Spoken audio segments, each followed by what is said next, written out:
하나님 아버지, 오늘 제가 하나님의 말씀을 읽고 묵상할 때 필요한 영의 양식을 주시기 위해 성령님께서 이 시간에 함께해 주시길 간구합니다.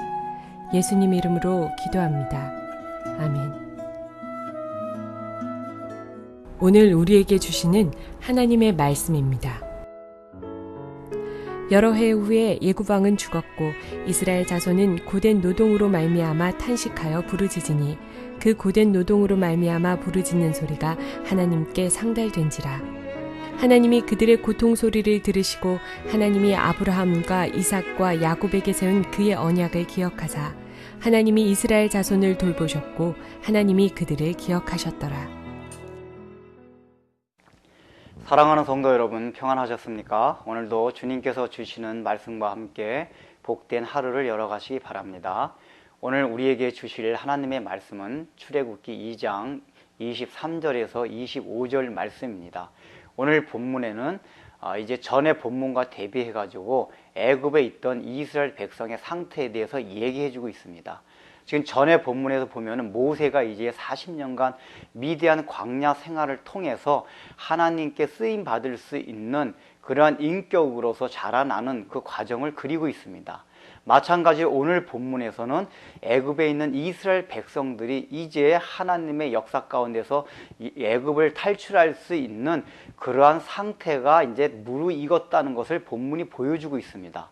단순하게 모세 혼자만 훈련이 되었고 하나님 앞에 합당하게 쓰임받을 수 있는 자격이 되었다고 해서 하나님의 역사가 순조롭게 진행될 수 있는 것이 아닙니다.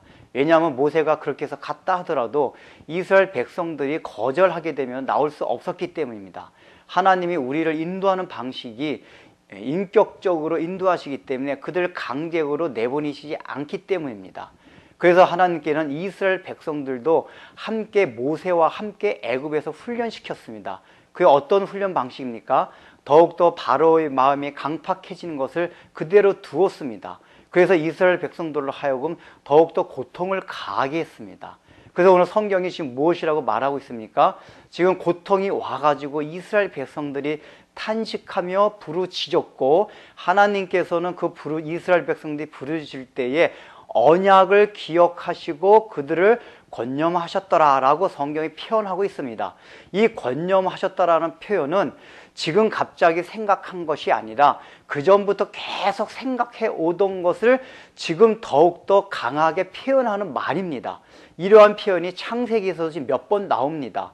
라헬의 얘기서나 아브라함과 롯의 얘기서나 노아의 얘기에서 계속 하나님이 그들을 권념하였더라는 표현이 나옵니다.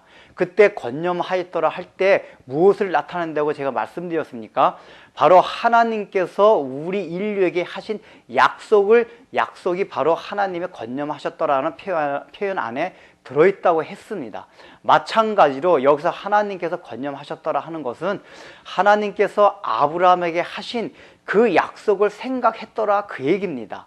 결국은 이스라엘 백성들이 부르짖었기 때문에 하나님께서 권념하시고 이들을 애굽에서 탈출할 수 있는 모든 환경을 만드신 것이 아니라 또 이스라엘 백성들의 기도를 들으신 것이 아니라 하나님이 언약하신 그 약속 때문에 지금 이스라엘 백성들의 부르짖음을 듣고 권념하신다 그 얘기입니다. 이것은 굉장히 중요합니다. 우리는 신앙생활을 하면서 기도의 의미를 그렇게 생각합니다. 우리가 열심히 부르짖기만 하면은 하나님께서 우리의 기도를 응답하신다 하는 우리는 그런 것으로 받아들입니다. 그러나 그것은 어떻게 보면 이방적인 생각입니다. 이방적인 특성은 자기의 열성과 열심을 가지고 자기들의 신께 부르짖으면은 그 정성이 하늘에 상달돼서 그 응답이 된다고 생각합니다. 그러나 성경이 지금 계속해서 말하고 있는 것은 우리 인간의 부르짖음 때문이 아니라 부르짖는 과정을 통해서 하나님의 언약을 생각하시는 거로 하나님이 그 기도를 들으신다는 것입니다. 이것은 하나님이 무엇을 말해주고자 하는 것이냐면은 우리의 기도 자체도 하나님의 약속의 성취를 하는 과정에서 필요하다는 것입니다. 우리의 기도가 단순하게 우리의 소원을 이해한 것이나 아니면 우리가 정성을 들여가지고 우리가 필요로 하는 것을 얻어내는 것이 아니라 우리 기도조차도 하나님의 약속 성취를 위해서 그런 과정이 꼭 필요하다는 것을 우리 마음에 인지하라는 것입니다. 그래서 기도 가운데도 늘 하나님의 약속을 생각하면서 기도하는 것이 기독교적인 성경적인 올바른 기도라는 것을 오늘 본문이 보여주고 있는 것입니다. 결국은 이스라엘 백성들은 그런 부르짖는 기도를 통해서 하나님께서 상달하시고 이제 하나님의 그 약속을 생각하셨습니다. 그들의 기도를 들어주셨습니다. 이제는 나갈 준비가 되었습니다. 여러분들 이스라엘 백성들 우리가 전에 우리가 본문에서 말씀드렸듯이 모세가 그들에게 잘해줬음에도 불구하고 그들은 오히려 모세를 공박했습니다. 이것이 무엇을 뜻한다고 했습니까?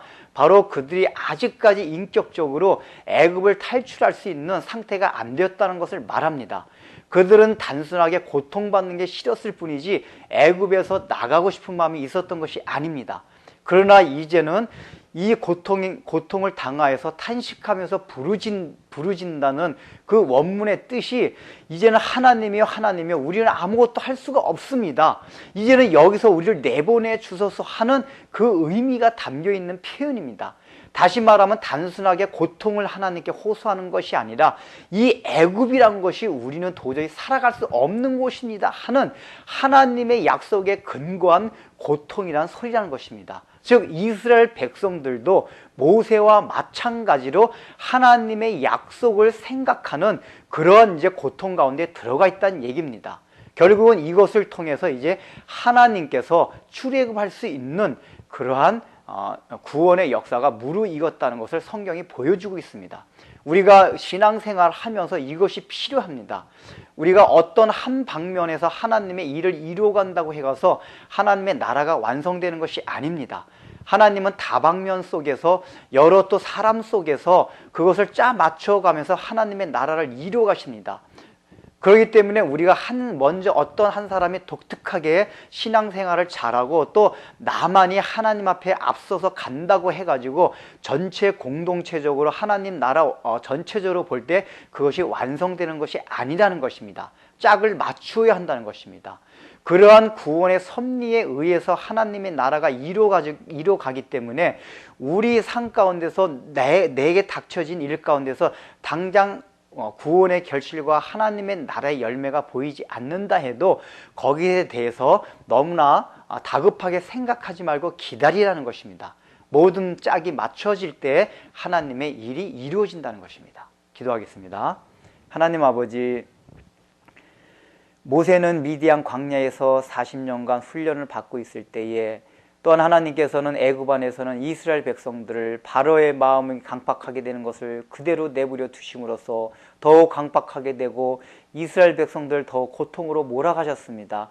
그래서 이스라엘 백성들은 이제 그곳에 사는 것이 단순하게 고통이 싫은 것뿐만 아니라 그 애굽이라는 곳이 자기네들이 절대 살아갈 곳이 아니라 하는 그 부르짖음을 하나님 앞에 호소하며 이제 간구할 때에 하나님께서는 그들에게 하나님의 약속을 기억하시고 이제 애굽에서 탈출할 수 있는 그러한 하나님 아버지 사건을 지금 준비하고 계심을 우리가 보고 있습니다. 우리의 삶 가운데서도 우리가 얼마나 하나님의 일을 해가는 데 있어서 준비되지 아니한 상태에서 다급하게 하는 때가 얼마나 많은지 알 수가 없사오니 우리의 마음이 늘 기다리게 하여 주옵시고 그저 짝을 맞출 때까지 늘 인내할 수 있는 그러한 마음으로 하늘 나라를 완성해가는 일에 우리가 쫓아갈 수 있는 은혜를 주옵소서. 예수님의 이름으로 기도드립니다. 아멘.